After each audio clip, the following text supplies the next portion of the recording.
নমস্কাৰ ছাত্ৰ বন্ধুসকল, তোমালোক সকলোকে আলোচনা একাডেমীলৈ আন্তৰিক স্বাগতম জনাইছোঁ। আৰু এই ভিডিঅ' ক্লাছটোত আমি এখন খুব ইম্পৰ্টেণ্ট অসমীয়া ৰচনা অসমৰ বানপানী এই ৰচনাখন আমি আলোচনা কৰিম। নৱম শ্ৰেণীৰ লগতে দশম শ্ৰেণীৰ পৰীক্ষাত, বিশেষকৈ মেট্ৰিক পৰীক্ষাত অসমৰ বানপানী এই ৰচনাখন প্ৰায় আমি আহি থকা দেখিবলৈ পাইছোঁ। ইয়াৰ লগতে বৰ্তমান সময়ত তোমালোকে দেখিছাই শিৱসাগৰ, যোৰহাট, চৰাইদেউৰ দৰে যিসমূহ ঠাই আগতে কেতিয়াও বানপানী দেখিয়ে পোৱা নাছিলে এই ঠাইসমূহে, কিন্তু বৰ্তমান তোমালোকে দেখিছাই শিৱসাগৰ, যোৰহাট, চৰাইদেউত কেনে এক ভয়াৱহ পৰিস্থিতি সৃষ্টি হৈছে বানপানীৰ বাবে।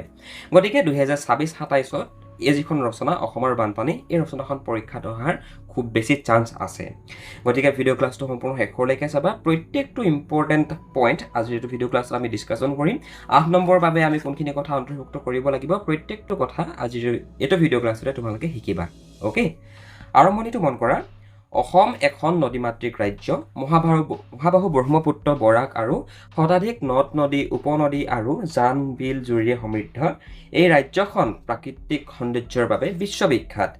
এই নদীসমূহে অসমৰ কৃষি, মৎস্য উৎপাদন, যাতায়াত, বাণিজ্য আৰু জনজীৱন সমৃদ্ধ কৰি অহাৰ লগতে অসমৰ সংস্কৃতি আৰু সভ্যতা গঢ়ি তোলাৰ ক্ষেত্ৰতো বিশেষ ভূমিকা পালন কৰিছে। কিন্তু এই একেই নদীসমূহে বাৰিষাৰ সময়ত ভয়ংকৰ ৰূপ ধাৰণ কৰি প্ৰতি বছৰে অসমৰ বিস্তীৰ্ণ অঞ্চল বানপানীৰ কবলত পেলায়। ফলত হাজাৰ হাজাৰ লোক গৃহহীন হয়, কৃষিৰ অপূৰণীয় ক্ষতি হয়, গৰাখহনীয়াই বহু গাঁও ভূমি নষ্ট কৰাৰ উপৰিও অসমৰ অৰ্থনীতি গভীৰভাৱে ক্ষতিগ্ৰস্ত কৰে।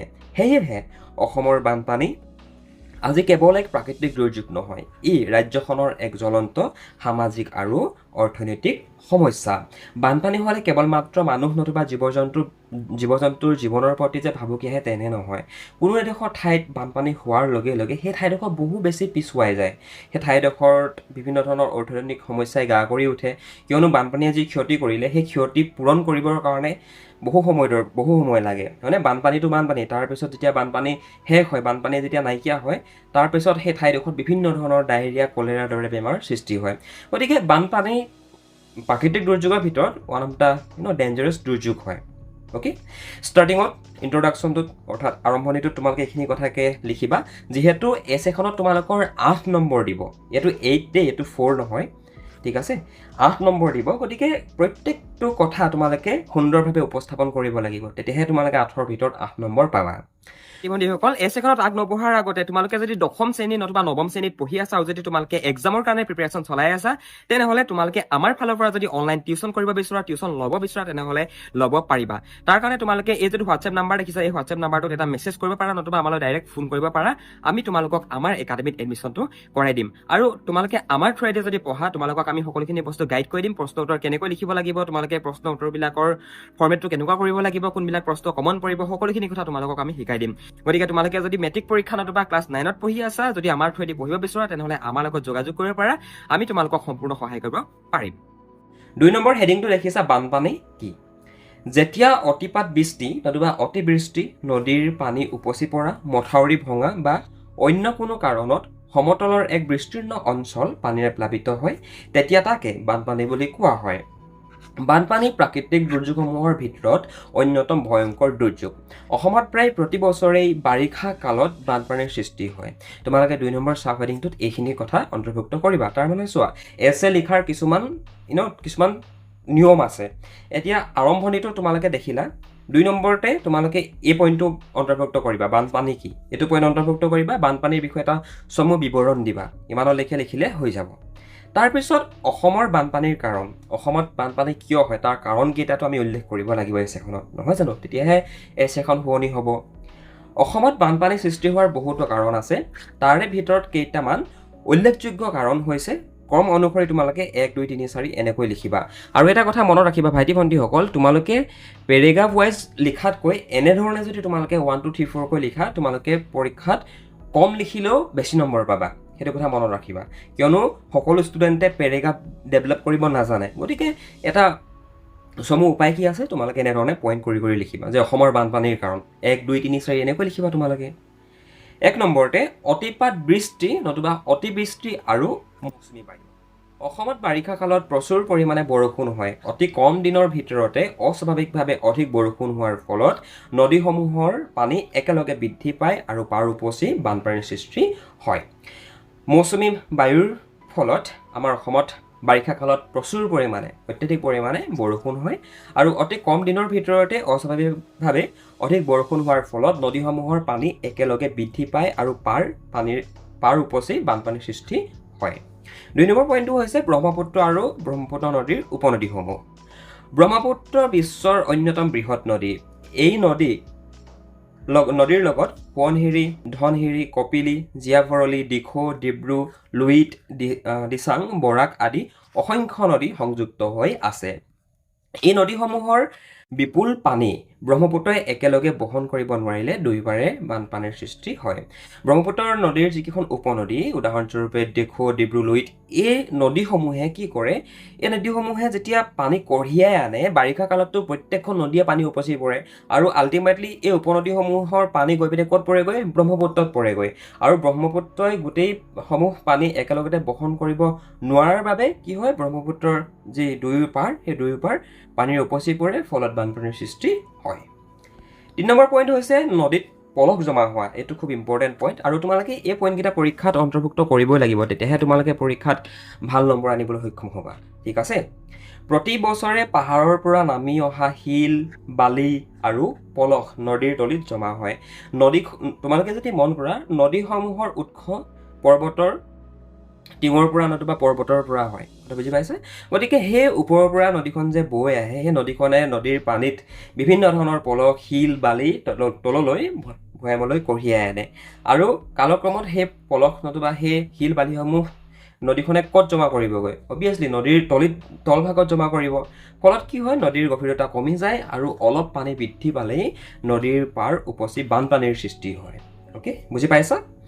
4 নম্বৰতে আহিলে গৰাখহনীয়া। ব্ৰহ্মপুত্ৰ আৰু ইয়াৰ উপনদীসমূহত তীব্ৰ গৰাখহনীয়া চলি থাকে। ইয়াৰ ফলত নদীৰ গতিপথ সলনি হয়, বহু ঠাইত পাৰ ভাঙে আৰু বানপানীৰ তীব্ৰতা বৃদ্ধি পায়। ঠিক আছে? এইটো পইণ্ট বুজি পালা? গৰাখহনীয়া পইণ্টটো তোমালোকে অন্তৰ্ভুক্ত কৰিবই লাগিব, তেতিয়াহে তোমালোকে পৰীক্ষাত 8 নম্বৰ ভিতৰত 8 নম্বৰ পাবা। 2 নম্বৰ ইম্পৰ্টেণ্ট পইণ্টটো হৈছে বনাঞ্চল ধ্বংস। অবাধ বনাঞ্চল ধ্বংসৰ ফলত পাহাৰ আৰু নদীৰ পাৰত মাটি ক্ৰমে দুৰ্বল হৈ পৰে। ফলত বৰষুণৰ পানী সহজে মাটি শোষণ কৰিব নোৱাৰে আৰু সেই পানী ক্ৰমাৎ নদীত গৈ পৰেগৈ। মানুহৰ কাৰ্যকলাপসমূহৰ বাবেই প্ৰায়সমূহ প্ৰাকৃতিক দুৰ্যোগৰ সৃষ্টি হয়। মানুহে কি কৰিছে? পাহাৰ পৰ্বতৰ গছ গছনি কাটিছে, অবৈধ কয়লা খনিত মানুহে কি কৰিছে? তাৰপৰা অবৈধ কয়লা খনিত কাম চলাইছে। কথা বুজি পাই আছানে? আৰু বনাঞ্চল ধ্বংস কৰাৰ বাবে, প্ৰকৃতিক হাৰাছমেণ্ট কৰাৰ কাৰণে তাৰ ৰিটাৰ্ণটো প্ৰকৃতিয়ে আমাক দিছে। বুজি পাইছা? বনাঞ্চল ধ্বংস কৰাৰ ফলত কি হয়? পাহাৰ আৰু নদীৰ পাৰৰ মাটি ক্ৰমে দুৰ্বল হৈ পৰে। এতিয়া গছ এজোপা যদি নদীখনৰ কিনাৰত থাকে, তেতিয়া সেই গছৰ শিপাই কিনাৰৰ মাটিখিনি খামুচ মাৰি ধৰি থাকে। কিন্তু আমি যদি সেই গছজোপা কাটি দিওঁ, তেতিয়া গছজোপাটো মৰি থাকিব, তেতিয়া শিপাবিলাক কমজোৰ হ'ব। কথা বুজি পাইছা? তাৰপিছত পানীয়ে কি কৰিব? সেই ঠাইডোখৰ যিখিনি মাটিখিনি লৈ যাবগৈ পানীয়ে। বুজি পাইছা? সেইটো কাৰণে বনাঞ্চল ধ্বংসৰ দৰে যিসমূহ পইণ্ট, এই পইণ্টসমূহ আমি অন্তৰ্ভুক্ত কৰিব লাগিব। এইকেইটা ৰুট কষ্ট মানে, গম পাইছানে? এইকেইটা প্ৰধান কাৰণ। নেক্সট আহিলে অপৰিকল্পিত উন্নয়ন। অবৈজ্ঞানিকভাৱে নিৰ্মাণ কৰা মথাউৰি, দলং, কালভাৰ্ট, নলা নৰ্দমা আৰু নগৰ উন্নয়নৰ ফলত পানী নিষ্কাশন ব্যৱস্থা ব্যাহত হয়। ফলস্বৰূপে বহু অঞ্চল জলমগ্ন হৈ পৰে। অপৰিকল্পিত উন্নয়ন এইটো এটা প্ৰধান কাৰণ।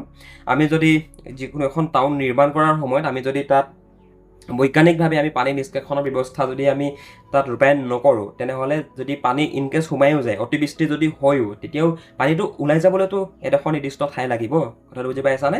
চ' এইটো এটা পইণ্ট তোমালোকে অন্তৰ্ভুক্ত কৰিব পাৰা। অপৰিকল্পিত উন্নয়ন, অবৈজ্ঞানিকভাৱে নিৰ্মাণ কৰা মথাউৰি, দলং, কালভাৰ্ট, নলা নৰ্দমা আৰু নগৰ উন্নয়নৰ ফলত পানী নিষ্কাশন ব্যাহত হয়। ফলস্বৰূপে বহু অঞ্চল জলমগ্ন হৈ পৰে।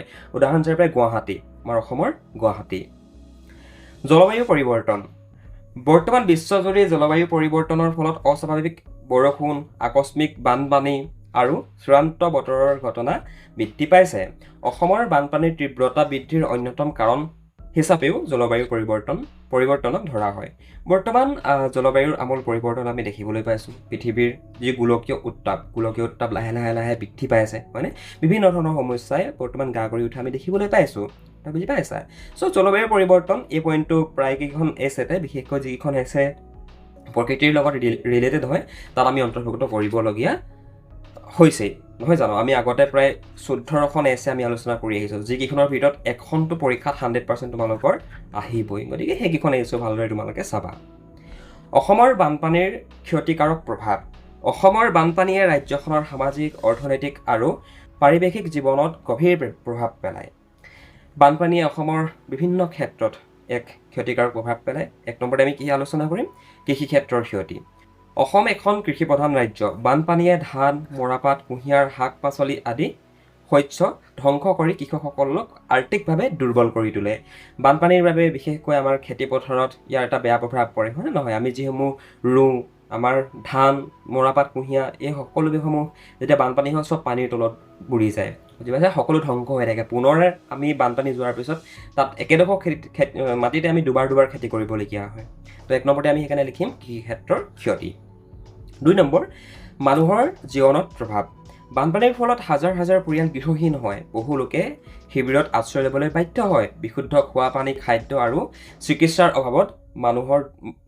অভাৱত মানুহ ইয়াত ৰটো কাটি দিবা মানুহ দুৰ্দশাত ভোগে বানপানীৰ ফলত কি হয় মানুহেতো ঘৰত থাকিব নোৱাৰে ঘৰটো বুৰ যায়গৈ কথা বুজি পাইছা তা বহু লোকে আশ্ৰয় শিবিৰত গৈ আশ্ৰয় ল'বলৈ বাধ্য হয় ওখ ঠাইত যিসমূহ আশ্ৰয় শিবিৰ পাতে তাত আশ্ৰয় ল'বলৈ বাধ্য হয় তাৰ পৰা মানুহে অকণমান বিশুদ্ধ খোৱা পানী ভাত এমুঠি হয়নে যদি অসুখ হয় চিকিৎসাৰ অভাৱত মানুহে দুৰ্দশাত ভুগিবলগীয়া হয় নেক্সট আহিলে যোগাযোগ ব্যৱস্থাত বাধা বানপানীৰ ফলত ৰাস্তা ঘাট দলং ৰেলপথ বিদ্যালয় চিকিৎসালয় বিদ্যুৎ আৰু যোগাযোগ ব্যৱস্থা ক্ষতিগ্ৰস্ত হয় বহু অঞ্চলৰ সৈতে সংযোগ সম্পূৰ্ণৰূপে বিচ্ছিন্ন হৈ পৰে বানপানীয়ে কি কৰে ৰাস্তা ঘাট দলং সকলোবিলাক ভাঙি চিঙি লৈ যায় তই বুজি পাইছানে আৰু তেনে হোৱাৰ ফলত এডোখৰ ঠাই আন এডোখৰ লগত যি সংযোগ সেই সংযোগ সম্পূৰ্ণৰূপে বিচ্ছিন্ন হৈ পৰে যদি ইনকেছ সেইডোখৰ ঠাইলৈ যদি অলপমান দৰৱ নতুবা খোৱা বস্তু পঠিয়াবলগীয়া হয় কেনেকৈ পঠিয়াব ৰাস্তাটোতো তোমাৰ ভাগিয়ে থাকে তই বুজি পাইছানে তো তেতিয়া কেৱল মাত্ৰ আমি নাও নতুবা বৰ্তমান যিসমূহ SDRF ইউজ কৰা যিসমূহ তোমালোকে নাও দেখা সেইসমূহে আমাৰ ওচৰত এটা বিকল্প বাছি থাকে নেক্সট আহিলে গৰাখহনীয়া বানপানীৰ লগতে ইয়াৰ ফলত হোৱা গৰাখহনীয়াই বহু গাঁও বিদ্যালয় কৃষিভূমি আৰু ধৰ্মীয় স্থান নদীৰ বুকুত বিলীন কৰি পেলায় বহু পৰিয়ালে নিজৰ পৈতৃক ভেটি মাটি চিৰদিনৰ বাবে হেৰুৱাব লগা হয় জীৱ জন্তু আৰু পৰিৱেশৰ ক্ষতি কাজিৰঙা ৰাষ্ট্ৰীয় উদ্যানকে ধৰি অসমৰ বহু বনাঞ্চল বানপানীৰ কবলত পৰে বহু বনৰীয়া জীৱ জন্তুৰ মৃত্যু হয় অথবা অন্য সুৰক্ষিত ঠাইলৈ পলাই যাবলৈ বাধ্য হয় বানপানীৰ পিছত পৰিৱেশ প্ৰদূষণ মেলেৰিয়া ডেংগু ডায়েৰিয়া আদি ৰোগৰ প্ৰাদুৰ্ভাৱ বৃদ্ধি পায় বানপানীৰ সময়ততো মানুহৰ হাৰাশাস্তিটো হৈ বানপানী যোৱাৰ পাছত যেতিয়া বানপানী শেষ হয় তাৰ পিছতো কিন্তু মানুহৰ অৱস্থা আৰু অধিক বেয়াহে হয় কিয় বেয়া হয় বিভিন্ন ধৰণৰ প্ৰদূষণ চৌপাশে আমি দেখিবলৈ পাওঁ মেলেৰিয়া ডেংগু ডায়েৰিয়াৰ দৰে বেমাৰ মানুহৰ হয় তই বুজি পাইছানে গতিকে বানপানীৰ সময়তকৈ বানপানী শেষ হোৱাৰ পাছৰ সময়কণহে মানুহৰ বাবে বিশেষ জটিল বুলি আমি ক'ব লাগিব নেক্সট আমি আলোচনা কৰিম বানপানী প্ৰতিৰোধৰ উপায়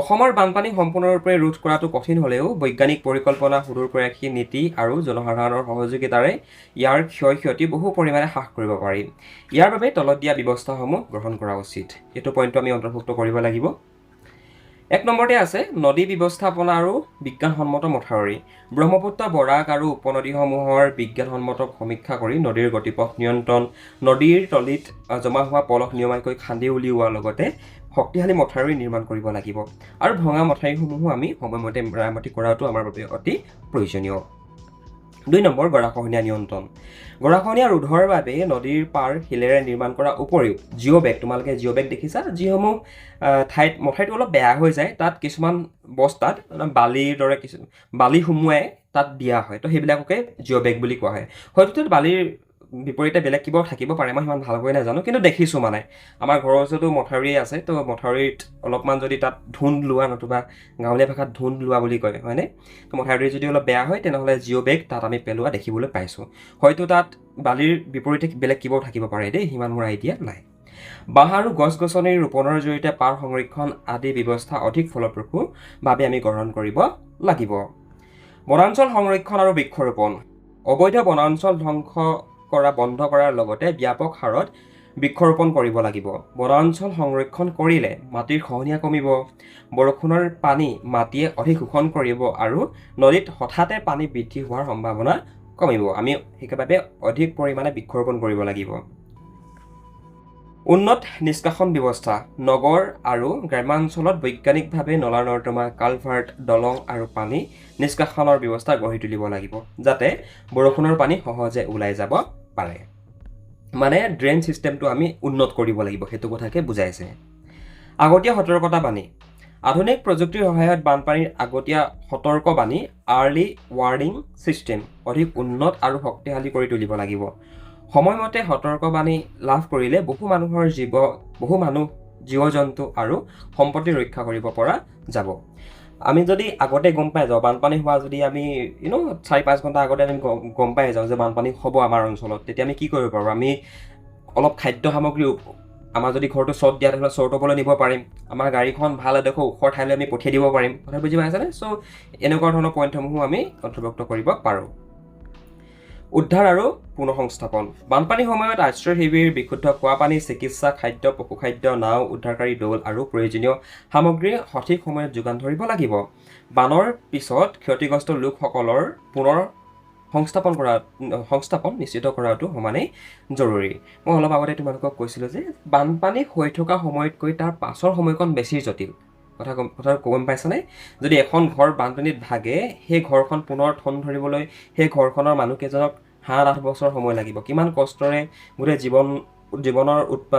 জীৱনটো কষ্ট কৰি উপাৰ্জন কৰা ধৰণে ঘৰখন বনায় যদি সেইখন ঘৰ ভাগি যায় মানুহৰ কেনেকুৱা এটা অৱস্থা জাষ্ট ফিল কৰি চাবা মোৰ ঘৰ শিৱসাগৰতে বাৰু কিন্তু আমাৰ ফালে বানপানী হোৱা নাই আমাৰ ঘৰ ডিমৌত অ'কে ডিমৌৰ ফালে বানপানী সিমান নাই চৰকাৰ আৰু জনসাধাৰণৰ ভূমিকা অসমৰ বানপানী সমস্যাৰ সমাধান কেৱল চৰকাৰৰ দায়িত্ব নহয় জনসাধাৰণৰো সমান দায়িত্ব আছে চৰকাৰে বৈজ্ঞানিক পৰিকল্পনাৰে নদী নিয়ন্ত্ৰণ শক্তিশালী মথাউৰি নিৰ্মাণ জলবিদ্যুৎ প্ৰকল্প গৰাখহনীয়া ৰোধ বানপানীৰ সতৰ্কীকৰণ ব্যৱস্থা আৰু ক্ষতিগ্ৰস্ত লোকৰ পুনৰ সংস্থাপনৰ ব্যৱস্থা গ্ৰহণ কৰিব লাগিব আনহাতে জনসাধাৰণে গছ-গছনি সংৰক্ষণ এইবিলাক খুব ইম্পৰ্টেণ্ট পইণ্ট হয় দেই গছ-গছনি সংৰক্ষণ নদী নলা আৱৰ্জনামুক্ত কৰি ৰখা বনাঞ্চলসমূহ ৰক্ষা কৰা চৰকাৰী নিৰ্দেশ মানি চলা এইসমূহ আমাৰ সাধাৰণ জনসাধাৰণৰ একোটা দায়িত্ব এইসমূহ কাম চৰকাৰে কৰিব নোৱাৰে তই বুজি পাইছানে চ' সেইটো কাৰণে আমাৰো যিখিনি আমাৰ কৰ্তব্যখিনি আমি পালন কৰাটো প্ৰয়োজনীয় আৰু দুৰ্যোগৰ সময়ত পৰস্পৰ সহায় কৰাৰ মানসিকতা গঢ়ি তুলিব লাগিব দুৰ্যোগৰ সময়ত তুমি কেৱল মাত্ৰ নিজৰটো চালে নহ'ব তোমাৰ ঘৰৰ ওচৰৰ চুবুৰীয়াসকলৰ বিষয়ে তুমি চিন্তা কৰিব লাগিব প্ৰথমতে নিজৰ পৰিয়ালটোক চাবা তাৰপিছত তেখেতলোকৰ কথাও চিন্তা কৰিবা অ'কে ভিডিঅ'লৈ আগবঢ়াৰ আগতে তোমালোকৰ বাবে এটা এনাউন্সমেণ্ট আছে আৰু সেইটো হ'ল আমি আছাম বৰ্ডৰ ক্লাছ 10ৰ ষ্টুডেণ্টৰ বাবে মেথমেটিক্স ছাবজেক্টত আছামিছ আৰু ইংলিছ দুইটা মিডিয়ামৰ বাবে প্ৰায় 200+ লাইভ আৰু ৰেকৰ্ডেড ক্লাছ লৈ আনিছোঁ ক্লাছত টেক্সট বুকৰ কুৱেশ্যনৰ লগতে 1500+ MCQ প্ৰেক্টিছ কৰা হ'ব আৰু লগতে SSLC আৰু test paper PIQ notes mind maps আৰু আটাইতকৈ ইম্পৰ্টেণ্ট মক টেষ্ট পাবা গতিকে এতিয়াই ডেছক্ৰিপশ্যনত থকা নাম্বাৰত কল বা হোৱাটছআপ কৰিবা আৰু ক্লাছৰ এনৰলমেণ্টৰ বাবে আমাৰ অফিচিয়েল এপ এডুষ্টেশ্যন স্কুল ইনষ্টল কৰি ল'বা ডেছক্ৰিপশ্যনত থকা লিংকৰ পৰা থেংক ইউ স্থায়ী সমাধানত মই তোমালোকৰ 4টা ইয়াত পইণ্ট দিছোঁ তোমালোকে যদি ইচ্ছা কৰা নিজৰ সুবিধা অনুযায়ী আৰু কিছুমান পইণ্ট অন্তৰ্ভুক্ত কৰোঁ বুলি ক'লেও পাৰা ব্ৰহ্মপুত্ৰ আৰু ইয়াৰ উপনদীসমূহৰ সমন্বিত নদী ব্যৱস্থাপনা গ্ৰহণ কৰিব লাগিব জলবায়ু পৰিৱৰ্তনৰ প্ৰভাৱ হ্ৰাস কৰিবলৈ পৰিৱেশ সংৰক্ষণত অধিক গুৰুত্ব প্ৰদান কৰিব লাগিব মই অলপ আগতে কৈছিলোঁ যে আমাৰ যিসমূহ প্ৰাকৃতিক দুৰ্যোগসমূহ কেৱল মাত্ৰ প্ৰকৃতিকে দুখ দিলে নহ'ব যে প্ৰাকৃতিক দুৰ্যোগ কেৱল মাত্ৰ প্ৰকৃতিৰ বাবেই হয় প্ৰকৃতিৰ ভুলৰ বাবে হয় সেইটো কথা নহয় ইয়াতো মানুহৰ মেক্সিমাম ভুল মানুহৰে আছে তই বুজি পাইছানে যি ধৰণে মানুহে গছ-গছনি কাটিছে ডিফৰেষ্টেশ্যন কৰিছে তো সেইবিলাকৰ বাবেইতো এতিয়া অতিপাত গৰম নতুবা এনেকুৱা ঠাইতো বানপানী হৈ যায় যিসমূহ ঠাইত কেতিয়াও বানপানী হৈয়ে পোৱা নাই যোৰহাট এখন ওখ ঠাই কিন্তু যোৰহাটৰ দৰে ঠাইত বানপানী হৈছে ভাবিছোৱা তোমালোকে শিৱসাগৰ চৰাইদেউত কেতিয়াও বানপানী হৈয়ে পোৱা নাই ইতিহাসত নায়েই কিন্তু বৰ্তমান শিৱসাগৰ যোৰহাট চৰাইদেউৰ দৰে ঠাইতো বানপানীৰ সৃষ্টি হৈছে বুজি পাইছা নদীৰ পলস অপসাৰণ মানে কি নদীৰ পলস সেই নদীখনৰ পৰা খান্দি উলিওৱা নদীখন দ কৰা সেইটোকে বুজাইছে উন্নত মানদণ্ডৰ মথাউৰি আৰু বৈজ্ঞানিক গৱেষণাৰ ওপৰত অধিক বিনিয়োগ কৰিব লাগিব আমি প্ৰত্যেকটো প্ৰব্লেম বিশেষকৈ বানপানীৰ ক্ষেত্ৰত মথাউৰি নিৰ্মাণ ইয়াৰ লগতে নদীৰ পলস অপসাৰণ তো এইসমূহ আমি বৈজ্ঞানিক দৃষ্টিভংগীৰে আমি এইসমূহ কাম কৰিব লাগিব বানপানী হোৱা অঞ্চলত উপযুক্ত গৃহ নিৰ্মাণ উচ্চভূমিত আশ্ৰয় কেন্দ্ৰ স্থাপন আৰু দুৰ্যোগ ব্যৱস্থাপনাৰ প্ৰশিক্ষণৰ ওপৰত অধিক মনোনিৱেশ কৰিব লাগিব কেৱল মাত্ৰ আমি কিতাপৰ জ্ঞানটো পালেও নহ'ব যে বানপানী যদি হয় ভূমিকম্প যদি হয় আমি কেনেকুৱা ধৰণে সাৱধানতা আমি অৱলম্বন কৰিম এই সম্পৰ্কেও আমাৰ এটা জ্ঞান থকাটো প্ৰয়োজন হয়নে নেক্সট আহিলে সামৰণি বানপানী অসমৰ এক চিৰন্তন সমস্যা হ'লেও ইয়াক অজুহাত হিচাপে লৈ বহি থাকিব নোৱাৰি বৈজ্ঞানিক পৰিকল্পনা উন্নত প্ৰযুক্তি সুদূৰপ্ৰয়াসী চৰকাৰী নীতি আৰু জনসাধাৰণৰ সক্ৰিয় সহযোগিতাৰে বানপানীৰ ক্ষয়ক্ষতি বহুখিনি হ্ৰাস কৰিব পাৰি অসমৰ নদীসমূহ অভিশাপ নহয় ইয়াৰ ব্যৱস্থাপনাৰ অভাৱহে মূল সমস্যা আমাৰ অসমৰ নদীকেইখনৰ বাবেই যে অসমত বানপানী হৈয়ে থাকে সেইটো একচুৱেলি এটা ভুল ধাৰণা গম পাইছেনে সেইকাৰণে ইয়াত লিখা হৈছে চোৱা কিমান ধুনীয়াকৈ লিখা হৈছে যে অসমৰ নদীসমূহ অভিশাপ নহয় সঠিক ব্যৱস্থাপনাৰ অভাৱহে ইয়াৰ মূল সমস্যা যদি নদীসমূহৰ সঠিক ব্যৱস্থাপনা বনাঞ্চলসমূহৰ সঠিক সংৰক্ষণ গৰাখহনীয়া নিয়ন্ত্ৰণ আৰু আধুনিক দুৰ্যোগ ব্যৱস্থাপনা সফলভাৱে ৰূপায়ণ কৰিব পাৰি তেন্তে বানপানীৰ ভয়াৱহতা যথেষ্ট কমিব আৰু সেইদিনা দূৰ নহয় যিদিনা মহাবাহু ব্ৰহ্মপুত্ৰই ধ্বংসৰ প্ৰতীক নহয় অসমৰ কৃষি অৰ্থনীতি পৰ্যটন জলবিদ্যুৎ আৰু সামগ্ৰিক উন্নয়নৰ এক শক্তিশালী আধাৰ হিচাপে পৰিগণিত হ'ব আৰু সেয়েহে বানপানীৰ সৈতে যুঁজ দিয়াই নহয় বিজ্ঞানসন্মত ব্যৱস্থাপনাৰে বানপানীক নিয়ন্ত্ৰণ কৰাও হওক আমাৰ মূল লক্ষ্য প্ৰত্যেকখন এছেৰ শেষত তোমালোকক মই এনেকুৱা ধৰণৰ কিছুমান শ্লোগান তোমালোকক লিখি দিওঁ এনেকৈ যদি লিখি দিয়া তেতিয়া কি হ'ব যিজন নিৰীক্ষকে তোমালোকৰ বহীখন চাব তেখেতে এইটো কথা ফিল কৰিব ল'ৰাটোৱে কষ্ট কৰি এছেখন লিখিছে পাই নিজৰ মগজৰ পৰা লিখিছে সৰুৰ পৰা মুখস্থ কৰি এছেখন লিখা নাই বুজি পাইছানে চ' সেইটো কাৰণে এনেধৰণে কিছুমান হেডিংছ আমি অন্তৰ্ভুক্ত কৰিব পাৰোঁ line okay thank you so' much for ৱাচিং this video' class I think এছেখন ভাল পালা আৰু এই এছেখন খুব ইম্পৰ্টেণ্ট হয় কিন্তু এটা কথা মনত ৰাখিবা মই 100% আহিব বুলিও কোৱা নাই দেই গতিকে তোমালোকে প্ৰত্যেকখন এছেই চাবা আৰু এখন এছে একচুৱেলি পৰীক্ষাত অহা আমি দেখিবলৈ পাইছোঁ সেইকাৰণে মই তোমালোকক দি দিছোঁ পুনৰবাৰ কৈছোঁ মই 100% আহিব বুলি তোমালোকক গেৰেণ্টি দিয়া নাই কিন্তু তোমালোকক মই বাকী যে 14খন এছে শিকালোঁ সেইকেইখনৰ ভিতৰত কিন্তু এখন তোমালোকৰ পৰীক্ষাত আহিবই তো সেইটো কথা কিন্তু মই 100% চিয়'ৰ thank you so' much for ৱাচিং দিছ ক্লাছ যদি কিবা বুজি নোপোৱাকৈ থাকিলা এইটো দেখিছাই আমাৰ হোৱাটছএপ নম্বৰ এই নম্বৰত আমাক সুধিবলৈ নাপাহৰিবা থেংক ইউ ছ' মাছ